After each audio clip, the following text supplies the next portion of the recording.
अस्सलाम वालेकुम व्यूअर्स, कैसे हैं आप सब। उम्मीद करती हूँ आप सब खैरियत से होंगे।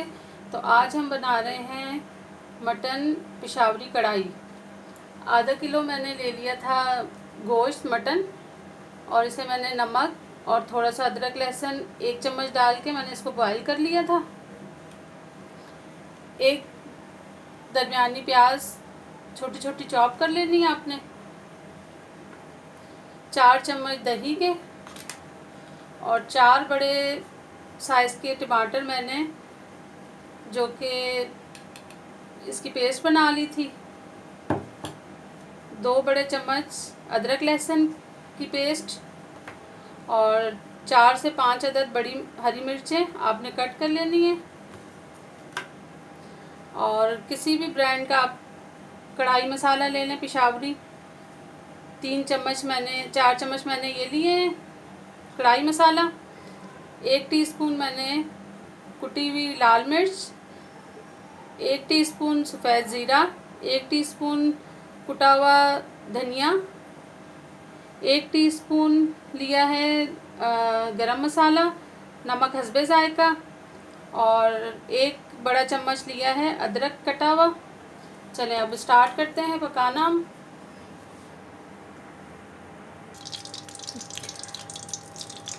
चलें व्यूअर्स, ये देखें मैंने 1 कप लिया है, क्या कहते हैं, दोनों मिक्स करके घी, बनास्पति और ऑयल। क्योंकि ये कढ़ाई घी में बनती है तो मुझे इतना ज़्यादा घी पसंद नहीं है, तो मैंने हाफ़ कप घी इस्तेमाल किया है और हाफ़ कप ऑयल। आप भी इसी तरह कर सकते हैं। सबसे पहले आप प्याज ब्राउन करें।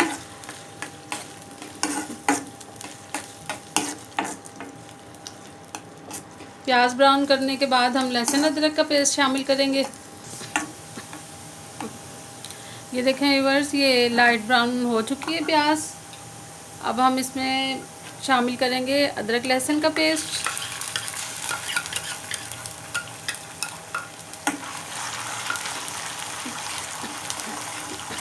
हल्का सा फ्राई करेंगे।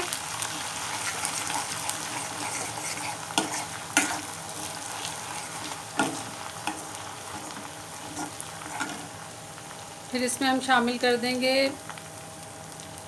उबला हुआ गोश्त।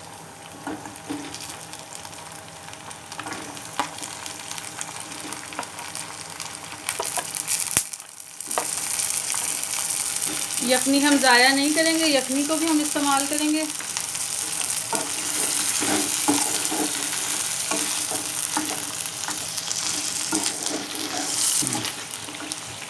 ये देखें बस, ये हल्का सा फ्राई हो चुका है गोश्त। अब हम इसमें शामिल करेंगे ये कढ़ाई मसाला और तमाम ड्राई स्पाइसेस हम इसमें शामिल कर देंगे।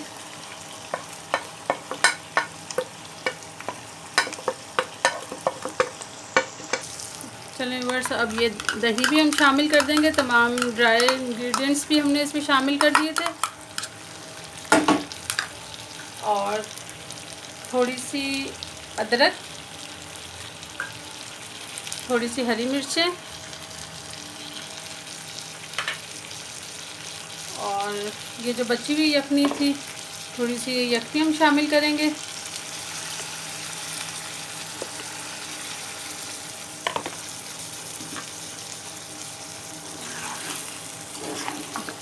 हल्का सा भून के और इसे हम ढक के रख देंगे। जब इसका पानी खुश्क हो जाएगा तो फिर हम टमाटर शामिल करेंगे, वो फिर मैं आपको बाद में दिखाती हूँ। ये देखें व्यूअर्स, ये मसाला मतलब तैयार हो चुका है और यखनी भी ड्राई हो गई है। अब हम इसमें 4 अदद टमाटरों की मैंने पेस्ट बनाई हुई थी, बड़े टमाटरों की, अब ये शामिल करेंगे हम इसमें।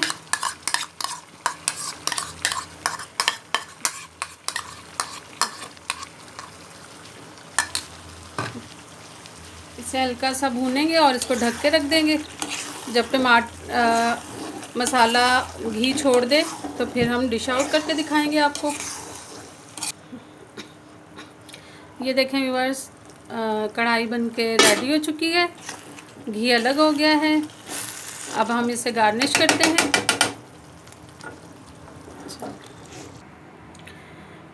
ये देखें व्यूअर्स, कढ़ाई बन के तैयार हो चुकी है। तो इससे आप रायता और सैलेड के साथ खाएं, नान या चपाती के साथ खा सकते हैं। और इसे हमेशा कढ़ाई को आप लोहे की कढ़ाई में बनाएं, क्योंकि आजकल आपको पता है बच्चों और बड़ों में आयरन की बहुत ज़्यादा कमी हो रही है और हमने बिल्कुल लोहे की कढ़ाइयों में पकाना छोड़ दिया है। तो आप भी ज़रूर लोहे की कढ़ाई में बनाइएगा और उम्मीद करती हूँ कि आपको आज की ये रेसिपी मेरी बहुत पसंद आई होगी। ज़रूर ट्राई कीजिएगा। मुझे लाइक, शेयर एंड सब्सक्राइब ज़रूर कीजिएगा और बेल आइकॉन के बटन को ज़रूर दबाइएगा, क्योंकि मेरी हर आने वाली नई रेसिपी आपको सबसे पहले मिलेगी। और अपना बहुत सारा ख्याल कीजिएगा। ओके जी, अल्लाह हाफिज़।